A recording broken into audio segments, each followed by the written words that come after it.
Hello students, welcome to your Vidyalaya the Learnalaya. एक और बहुत important question from boards point of view, यानी ये ऐसा क्वेश्चन है जो बोर्ड में आने का पूरा दमखम रखता है, पूरा पोटेंशियल रखता है। तो बिना किसी देरी के चलो लेट्स गेट स्टार्टेड। क्या करना है इस क्वेश्चन में? फाइंड द वैल्यू ऑफ के। किसकी वैल्यू फाइंड आउट करनी है? के की वैल्यू फाइंड आउट करनी है। आपको वैल्यू जो निकालने के लिए क्वेश्चन ने बोली है वो किसकी है? के की वैल्यू है। ठीक है, सच दैट अब ऐसे क्वेश्चन ना आप देखोगे, मैं रेपिटेडली दे रहा हूं, तो पता है क्या है कि ये ना एग्जाम्स में बहुत बार पूछे हुए क्वेश्चंस हैं। ठीक है, ये हवाबाजी नहीं है, ऐसे क्वेश्चंस बहुत बार आए हुए हैं एग्जाम्स में, टेस्ट में, प्री बोर्ड्स में। तो they have been repeatedly asked, these questions have been repeatedly asked. Question में बार बार देखने को मिले हैं पेपर में, है ना। तो इसीलिए ऐसे क्वेश्चन बहुत इंपॉर्टेंट हो जाते हैं। क्या है? फाइंड द वैल्यू ऑफ के। किसकी वैल्यू फाइंड करनी है? के की वैल्यू फाइंड करनी है, such that 3x² + 2kx + x - k - 5। अरे भैया, इतना लंबा पॉलिनोमियल है ना। तो आपको सबसे पहला काम पता है क्या होता है कि पॉलिनोमियल को अपने लीस्ट फॉर्म में लेके आओ, जो उसकी लीस्ट फॉर्म हो सकती है, जो हमारे लिए हमारी स्टैंडर्ड फॉर्म होनी चाहिए, जो हमें चाहिए। समझ रहे हो? तो ये इतनी बड़ी वैल्यू करके सारी तो इस तरीके से नहीं लेंगे हम, तो इसका एक सिस्टमैटिक फॉर्मेट है, उस फॉर्मेट में हमको इसको लेके चलना है। आगे क्या बोला देख लेते हैं। Has the sum of zeros, now here something very important, sum of zeros as half of their product। आप समझ रहे हो क्या बोला है? इस लाइन का मतलब बहुत इंपॉर्टेंट है कि find the value of k such that this polynomial has sum of zeros as half of their product। यानी sum of zeros जो है वो half of product के बराबर है, इन प्रोडक्ट के हाफ के बराबर है। सिंपल, इतना ही सिंपल है, कॉम्प्लिकेट नहीं करना है हमको। तो क्या करेंगे, सबसे पहले पॉलिनोमियल को उसका सही रूप देते हैं, सही फॉर्मेट देते हैं। क्या होगा? 3x², ठीक है, plus 2kx plus x minus k minus 5।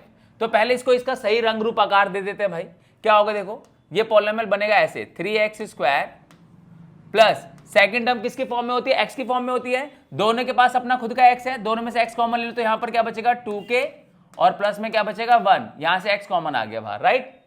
Minus दोनों के पास है, दोनों का माइनस ले लो, अंदर क्या बचेगा? k minus k plus 5, sorry k plus 5, क्योंकि आपने माइनस कॉमन ले लिया। तो अब आपके पास 3 ही टर्म्स है, 1 2 3 टर्म्स है। अब यहां से कोफिशिएंट्स निकल जाते हैं, आपको पता है a b और c। The information you have उसको यूटिलाइज करो, उसको यूज करो, क्योंकि वहीं से आंसर निकल के आएगा। तो क्या करेंगे, x² के साथ कौन होता है? a, तो a की वैल्यू कितनी हो गई? 3। x के साथ कौन होता है? b, coefficient of x is b, b की वैल्यू क्या हो गई? 2k plus 1। और जो कांस्टेंट टर्म होती है वो कौन होती है? c, तो c की वैल्यू कितनी हो गई? माइनस का k plus 5। Now you have a, you have b and you have c। आपके पास तीनों की तीनों वैल्यूज अवेलेबल है। बात समझ में आ रही है? तो अब हमारे पास a b c तीनों है, तो अब हम क्या करेंगे, बहुत ही सिंपली अब क्वेश्चन की जो इंफॉर्मेशन है that sum of zeros as half और देयर प्रोडक्ट। बहुत सिंपली इन्होंने क्या बोला कि सम ऑफ जीरोज यानी alpha plus beta is half of the product यानी अल्फा इंटू बीटा। ये क्वेश्चन की लैंग्वेज है कि sum of zeros as half of product, जो सम ऑफ जीरोज है प्रोडक्ट का हाफ है। सिंपल, इसमें कोई कॉम्प्लिकेशन नहीं है, जो क्वेश्चन बोलेगा वही कर देंगे। Sum of zeros is half of product, तो sum of zeros is half of product, खत्म। समझ में आया? तो इसका मतलब ये हुआ कि हमें क्वेश्चन में दो चीजों की जरूरत है, एक हमें चाहिए अल्फा प्लस बीटा और एक हमें चाहिए अल्फा इंटू बीटा। तो हम अल्फा प्लस बीटा निकाल लेते हैं पहले यहां से, ठीक है। यहां से नहीं निकालते, काम करते यहीं पे निकाल लेते हैं, बाद में यहां पे पुट कर देंगे, राइट।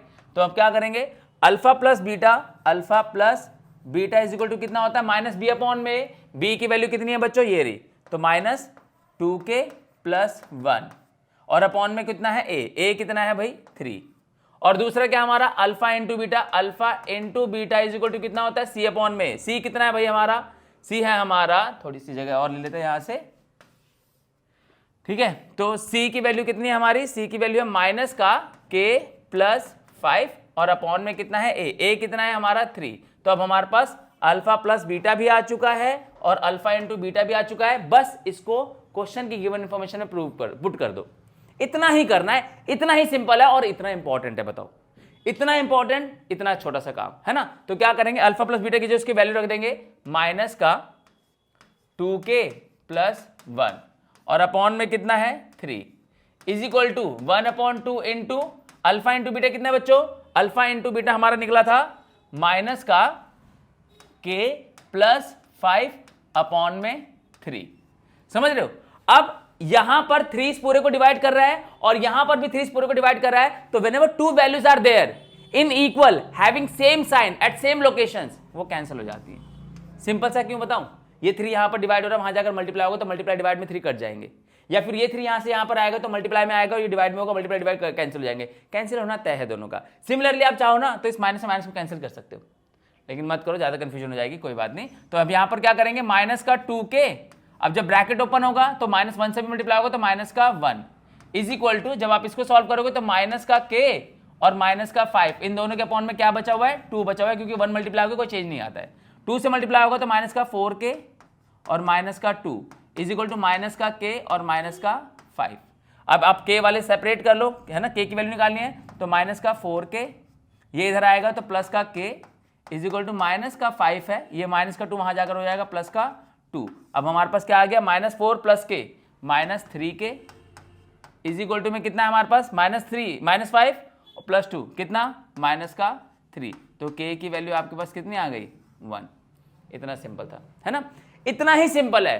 क्या है, 2 बातें ध्यान रखनी है, क्वेश्चन ने क्या दिया हुआ है और क्या पूछा हुआ है ना। तो इस क्वेश्चन में आपको ये सारी इंफॉर्मेशन क्वेश्चन ने दी थी, यानी यू हैड टू बस put them according to the question, जो क्वेश्चन ने बोला वैसे करना है, कोई अलग से आपने तामझाम नहीं किया। इतना सिंपल है और ये बहुत इंपॉर्टेंट है। These type of questions are so very important that they have potential कि वो बोर्ड में आ सकते हैं। ऐसे ही क्वेश्चंस आएंगे, कोई और रॉकेट साइंस नहीं आने वाली, इसी टाइप के क्वेश्चंस आने वाले हैं। तो इनकी अच्छे से प्रैक्टिस करो और आगे आने वाले चैप्टर, जो दूसरे चैप्टर्स हैं उनके क्वेश्चंस भी लाता रहूंगा। क्वेश्चंस अगर अच्छे लग रहे हैं, वीडियोस अगर अच्छी लग रही है तो अपने दोस्तों के साथ शेयर करो, चैनल को सब्सक्राइब करो, बेल आइकन को प्रेस कर दो, ताकि ये क्वेश्चंस तुम्हें टाइमली बेस पर मिलते रहे एग्जाम से पहले। ठीक है, मिलते हैं अगली वीडियो में एक नए क्वेश्चन के साथ, जो कि पोटेंशियली बहुत स्ट्रांग होने वाला है, बोर्ड में आने का दमखम रखता है। ठीक है, और इंपॉर्टेंटली कमेंट करके बताओ कि ऐसे क्वेश्चंस तुमको कैसे लग रहे हैं और कौन से टाइप के क्वेश्चन चाहिए, किस चैप्टर के क्वेश्चन चाहिए, मुझे बताओ, मैं वो क्वेश्चंस बना दूंगा बोर्ड के एग्जाम से पहले। ठीक है, तो मिलते हैं अगली वीडियो में अगले क्वेश्चन के साथ। Till then take care of yourself. This is Pankaj Rai signing out.